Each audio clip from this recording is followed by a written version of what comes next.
முதல்ல பத்திரிகை தொலைக்காட்சி ஊடக நண்பர்கள் எல்லாருக்கும் இந்த படத்தை புரிஞ்சுக்கிட்டு இந்த படத்தை பற்றி அத்தனை பாராட்டு வரிகள் எழுதி இந்த படத்தை கொண்டாடினவங்க எல்லாருக்கும் முதல்ல நன்றி.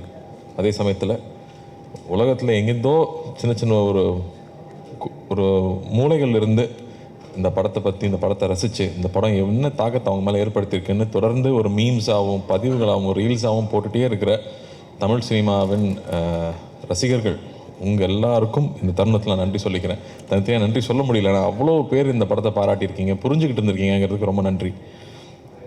இந்த படம் ஒத்துக்கிறதுக்கு மிகப்பெரிய ரீசன் என்னென்னா, இதுக்கு முன்னாடி தமிழ் சினிமாவில் அருமையான படங்களை நமக்கு கொடுத்த முக்கியமான இயக்குநர்களும் நடிகர்களுக்கும் நான் நன்றி சொல்லி ஆகணும்.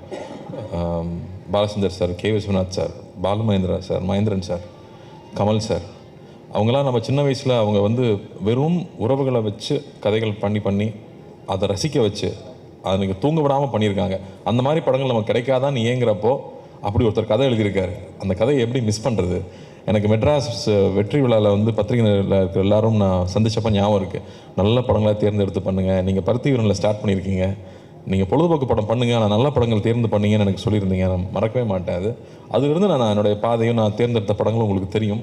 இந்த படம் வரும்போதும் இந்த படம் பண்ண வேண்டிய படம் இது.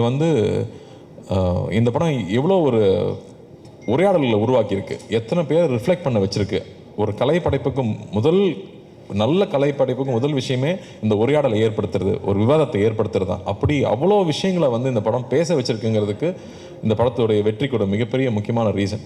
அப்படி சினிமாங்கிறது பொழுதுபோக்கு மட்டும் இல்லை, எல்லா கலை அம்சத்தையும் சேர்ந்த ஒரு கலைப்படைப்புன்னு காமிச்சிக்கிறதுக்கு எப்போ தான் நல்ல படங்கள் அமையும்.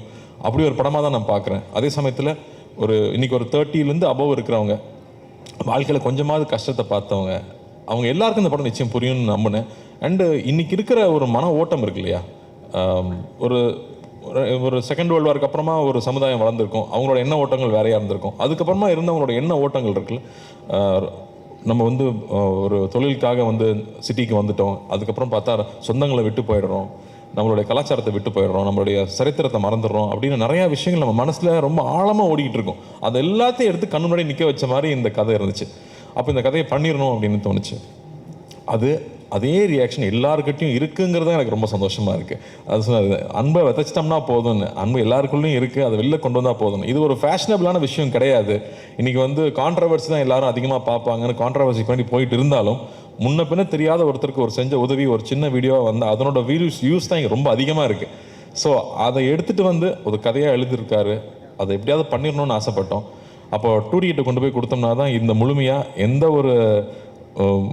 ஒரு டிஸ்டர்பன்ஸ் இல்லாமல் அழகாக சேரும்னு நம்பணும். அதுக்கேற்ற மாதிரி ராஜாக்கும் கார்த்தியனன் டீம் மேனேஜர்ஸ் செந்தில் சார் இவங்க எல்லாருக்கும் பெரிய நன்றி சொல்லணும். ஏன்னா அப்படி கவனிச்சிட்டாங்க. எல்லாமே நைட் ஷூட்டு கூடயே இருந்து எந்த ஒரு இடையூறும் இல்லாமல் அந்த ஷூட்டிங் கண்டினியூஸாக முடிஞ்சதுக்கு அந்த ப்ரொடக்ஷனுக்கு ஒரு பெரிய நன்றி சொல்லணும். அதுக்கப்புறம் ஒவ்வொரு டெக்னீஷியன்ஸும் 96ங்கிற ஒரு படத்தில் ஏற்கனவே எல்லாருமே ப்ரூவ் பண்ணிட்டாங்க, எல்லாரும் அவங்களோட ரசிகர்களாக இருக்கிறோம். ஆனால் திரும்ப அதே டீம் இன்னொரு படம் எடுக்கிறாங்கன்றப்போ அவங்க எல்லாரும் ஒரு குடும்பமாக உட்காந்து அதை ஓனர்ஷிப் எடுத்துக்கிட்டு ஒவ்வொரு டிபார்ட்மெண்ட்டாக சொல்லணும்னா, எடிட்டிங் எடுத்துட்டோம்னா எங்கே எடிட் பண்ணியிருக்காங்கன்னே தெரியாத அளவுக்கு அவ்வளோ ஸ்மூத்தாக கொண்டு போகிறது அவ்வளோ ஈஸியாக இல்லை. அந்த உரையாடலுக்கும் கற்பனையிலாக இருக்கிற அந்த பழைய கால காட்சிகளுக்கும் ஜம்பே இல்லாமல் அவ்வளோ ஸ்மூத்தாக கொண்டு போனது கோவிந்த் வசந்தாவோட இசை. மாடை பார்க்கும்போது அது என்னமோ ஒரு தெய்வம் மாதிரி தெரியுது நம்ம கண்ணுக்கு. ஒரு சைக்கிள் பார்க்குறப்போ அது விலை மதிப்பில்லாத ஒரு பழைய சைக்கிளுக்கு அவ்வளோ ஒரு வேல்யூ இருக்குங்கிறது. என் கசின் சொல்கிறான், அந்த படம் பார்த்துட்டு ஒரே ஒரு நாள் அண்ணா கூப்பிட்டு நீ நான் பார்த்துக்கலான்னு சொன்னார். நான் ரியலைஸ் பண்ணதே இல்லை அந்த மோமெண்ட்டை. எப்போ என் வாழ்க்கை மாறுச்சுன்னு நான் ரியலைஸ் பண்ணவே இல்லை. ஆனால் அந்த ஒரு ஃபோன் கால் என் வாழ்க்கையை மாற்றுச்சு. அப்படி நம்ம யாருக்குமே நம்மளை அறியாமல் பண்ண உதவி அவங்க லைஃபே மாற்ற முடியும்னு சொன்னால் அப்போ தெரிஞ்சு எவ்வளோ உதவி பண்ணலாம் அப்படின்னு அவனுக்கு அவ்வளோ மைண்டில் ஓடிட்டே இருந்துச்சுன்னு சொல்கிறான். அப்படி எல்லாருடைய மனசாட்சியாக எல்லாரையுமே இந்த படம் கேள்வி கேட்க வச்சுட்டு இருக்குன்னா அதுக்கு அந்த இசை கொடுக்குற வேல்யூ இருக்கு இல்லையா, அது அவ்வளோ முக்கியமாக நான் பார்த்தேன். கேமரா ஒர்க்காக மகி எப்போ வேலை செஞ்சாப்புலனே தெரில, தள்ளி தான் இருப்பாப்புல, கிட்டே வரமாட்டாங்க. ஒரு கிட்ட கேமரா வச்சு இது சினிமான்னு காமிக்கிற மாதிரி ஒரு காட்சி கூட இல்லை, எல்லா இடத்துலையும் தள்ளி இருப்பாங்க. ஏன் பிரதர் இந்த படத்தில் இந்த ட்ராலி ஷாட்டு இந்த ஜிம்மி ஜிப்பு இதெல்லாம் யூஸ் பண்ணவே மாட்டிங்களா அப்படின்னு கேட்டேன். எந்த இடத்துலையும் சினிமான்னு தெரிஞ்சிடக்கூடாதுங்கிறதுக்காக கேமரா தள்ளியே இருக்கும், எங்ககிட்டயே வந்ததே இல்லை. ஒரு நாள் கூட நானும் சாரும் நடிக்கிறப்போ நாங்கள் நடிச்சிட்டு இருக்கோம் ஒரு உணர்வே இல்லை. நாங்கள் 2 பேர் பேசிகிட்டு இருக்கோம், ரொம்ப நெருக்கமானவங்ககிட்ட இருக்கிற தான் நம்மளோட எல்லா விஷயங்களும் பகிர்ந்துக்குவோம். அப்படி எல்லா விஷயம் பகிர்ந்துக்கிறதுக்கான ஒரு ஆப்பர்ச்சுனிட்டி வந்து அந்த கதையில் இருந்திருந்தாலும் அதுக்கான சூழலை வந்து அவ்வளோ ஏற்படுத்தி கொடுத்துருந்தாங்க. லைவ் சவுண்டாக இருக்கிறனால எல்லோரும் பின் ட்ராப் சைலன்ஸில் இருப்பாங்க. அதுக்கு வந்து அசிஸ்டன்ட் டைரக்டர்ஸ்க்கும் அசிஸ்டன்ட் கேமராமேனுக்கும் நன்றி சொல்லணும். அந்த செட்டை அப்படியே வந்து அந்த அமைதியை மெயின்டைன் பண்ணதுக்கு. இல்லாட்டி இந்த படம் பண்ணுறது அவ்வளோ ஈஸி இல்லை. இல்லாட்டி அந்த மாதிரி ஜோன் அவுட்டாக உள்ளே போய் நம்மளுடைய சரித்திரமும் நம்ம சமூகத்தில் நகர்ந்த நிகழ்ச்சிகளும், ஏன்னா நமக்கு வராத வரைக்கும் அது பிரச்சனை இல்லைன்னு தான் நம்ம வாழ்ந்துட்டு இருக்கோம். ஆனால் வந்து உன்னை சுற்றி இருக்கிற விஷயம் என்றைக்காவது நாள் உன்னை பாதிக்கும் அப்படிங்கிறது வந்து நமக்கு பின்னாடி தான் இருக்கும். ஆனால் ஒருத்தன் அதை எடுத்து நம்ம கண்ணு முன்னாடி பேசுகிறான் இல்லையா, அப்போ தான் அதனோட சீரியஸ்னஸ் நமக்கு புரியுது. அந்த மாதிரி விஷயங்களை பகிர்ந்துக்கிறது வந்து எனக்கே ஒரு படிப்படியாக இருந்துச்சுன்னு சொல்லலாம். அண்ணன் அடிக்கடி சொல்லுவாங்க, லார்ஜ் ஹார்ட்டடாக இரு, உன்னால் எவ்வளோ பெருந்தன்மையாக இருக்க முடியுமோ இரு அப்படின்னு அடிக்கடி சொல்லிகிட்டே இருப்பாங்க. அப்படி பெருந்தன்மையாக இருந்தால் தான் சில முடிவுகள் எடுக்க முடியும், சில தருணங்களில் முக்கியமான முடிவுகள் எடுக்க முடியும். அப்போ தான் எல்லார் மேலேயும் அன்பாக இருக்க முடியும், நம்ம மேலே கோவப்பட்டவங்க மேலேயும் நம்மளால் அன்பாக இருக்க முடியும். அந்த மாதிரியான சூழல் இந்த படம் திருப்பி எனக்கு ஏற்படுத்தி கொடுச்சுன்னு சொல்லலாம். ராஜா சொன்ன மாதிரி நம்ம ஊரில் சொந்தக்காரங்க இருப்பாங்க, சம்மரானா ஊருக்கு நான் போயிடுவேன், அவங்க தகுதிக்கு மீறி நம்மளை கவனிப்பாங்க.